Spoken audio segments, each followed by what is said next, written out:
Salut tout le monde et bienvenue pour cette 19e partie du défi, un livre par semaine pendant 52 semaines. 52 livres, si vous voulez suivre le début du défi et ne manquer aucune vidéo à venir, n'oubliez pas de vous abonner en cliquant sur la petite cloche ci-dessous. Ah, voilà, celle-ci là. Alors cette semaine, je me suis attaqué au livre Commencer par Pourquoi, ça écrit assez gros là, c'est bon.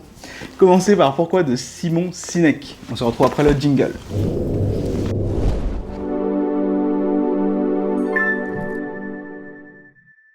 Alors, comment j'en suis venu à savoir qui était Simon Sinek et à le suivre et pourquoi j'en suis venu à acheter ce livre et pas un autre, d'ailleurs, ça s'appelle Commencer par Pourquoi. Je suis tombé comme beaucoup sur sa conférence TED et je vous la recommande chaudement parce que vous allez apprendre tout un tas de choses au niveau de l'entrepreneuriat, de l'état d'esprit et également de comment inspirer les autres. Commencer par Pourquoi, c'est donc son cheval de bataille.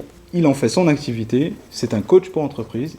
Commencer par Pourquoi, ça veut dire quoi? Ça veut dire que tout simplement, toute entreprise, toute activité, même une activité que vous voulez vous lancer ou quelque chose que vous voulez mettre en place pour que les gens vous suivent, vous devez commencer par le pourquoi. Vous devez commencer par expliquer pourquoi vous faites les choses. Alors même si ça peut paraître évident et que ça peut paraître du bon sens, personne ne le fait. D'ailleurs, il n'y a qu'à regarder les pubs, il y a tout un tas d'exemples, notamment dans la première et la deuxième partie, de comment les entreprises communiquent de nos jours. Elles commencent par utiliser ce qu'elles font et comment elles le font. Et seulement ensuite, si vous vous intéressez, elles vous disent pourquoi elles le font.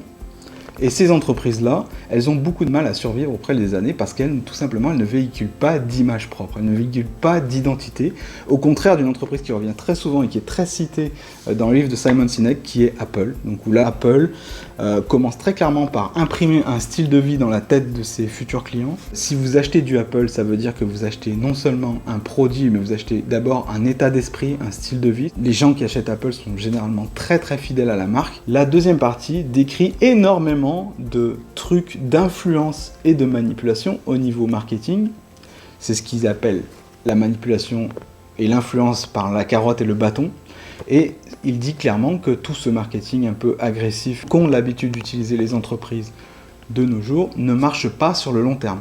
Certes, elles vont avoir un boost des ventes au premier abord, dans les premiers mois. Mais après, les gens se lassent et finalement sont beaucoup plus réfractaires à toute cette manipulation. Alors que les entreprises qui communiquent exclusivement sur le pourquoi n'ont pas ce problème-là parce qu'ils se développent une communauté très fidèle. Alors, même s'il y a beaucoup d'exemples d'entreprises, il s'agit également et surtout d'un livre à destination des managers et des futurs leaders qui, pour inspirer les autres, plutôt que d'utiliser des petites stratégies d'influence, feraient mieux d'impliquer les gens en démontrant leur pourquoi.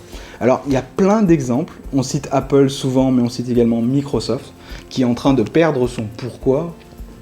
Le pourquoi, c'était la vision de Bill Gates quand il est venu dans la société. Et maintenant qu'il n'est plus dans la société, son remplaçant fait très bien les choses pour remplacer la gamme de produits de Microsoft, mais en même temps, la vision de début de Bill Gates qui voulait que tout le monde ait un PC chez lui et que tout le monde puisse développer son meilleur potentiel, c'était ça le pourquoi de base de Microsoft, et bien tout ça est en train un petit peu de disparaître, donc c'est un danger.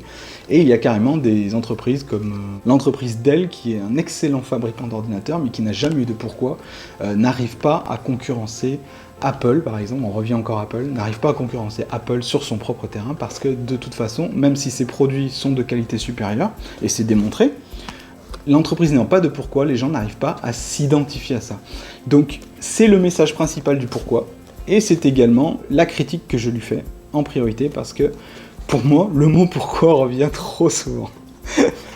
Il revient, non mais sans déconner, allez, j'ai pris une page au pif. Regardez, il y a énormément de fois le mot pourquoi. Je les ai pas comptés, mais là il y en a au moins une dizaine de fois, c'est tout marqué en capital. Du coup, qu'est-ce que ça fait ça? C'est pas un problème en soi. Le problème, c'est que le livre est très répétitif du coup, et à mon avis, la troisième partie est un petit peu redondante avec les deux premières, et on n'apprend rien de plus. Donc, c'est un très bon livre. Malgré tout, je le recommande. Mais ce n'est pas un bon livre pour commencer le type de défi, un livre par semaine, parce qu'il est long à lire et parce qu'il peut paraître un peu rébarbatif si on n'est pas trop dans le monde du marketing, de l'entrepreneuriat et des livres sur le business en général. Une partie que j'aime particulièrement quand même à la fin, qui n'est pas inutile, c'est celle sur la confiance. Comment on inspire confiance aux gens, donc ça c'est vraiment très important. Là, il prend l'exemple de personnalité, non plus d'entreprise, donc ça c'est très intéressant, le côté humain est quand même bien expliqué. J'aurais aimé d'ailleurs qu'il soit un petit peu plus développé. Donc voilà, c'était Commencer par pourquoi, un excellent livre.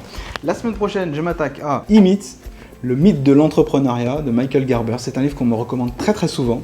Et bah voilà, je vais voir un petit peu ce qu'il donne. Le dernier livre qu'on m'a recommandé très souvent, et ben il était, il m'a un petit peu déçu. Je vous souhaite une excellente semaine et je vous dis à la semaine prochaine pour le prochain défi et à demain pour la prochaine vidéo. Salut.